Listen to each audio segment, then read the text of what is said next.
Tell your story in just a few taps with Osmo Pocket Story Mode. Press and hold the function button to power on the Osmo Pocket. Connect the Osmo Pocket and mobile phone with the smartphone adapter. Then DJI Mimo app will launch automatically.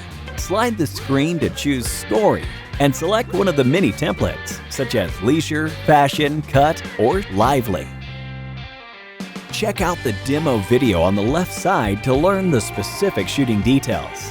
Have you selected a template? Now tap Start. Switch between gimbal modes by tapping the gimbal quick settings. After the beauty function is enabled, the beautification parameters can be adjusted.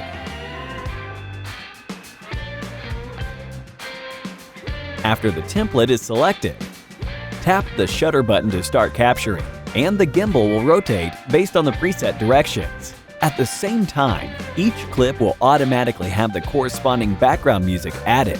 After shooting, you can quickly preview or delete it and capture it again.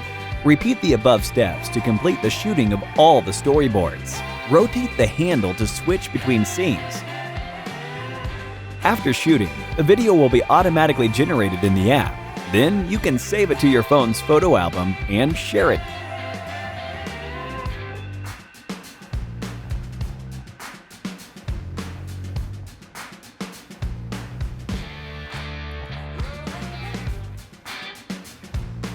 Hit the like button if this tutorial was helpful. If you need any support with your DJI gear, feel free to contact us via Facebook Messenger by following the link in the description. Thank you for watching.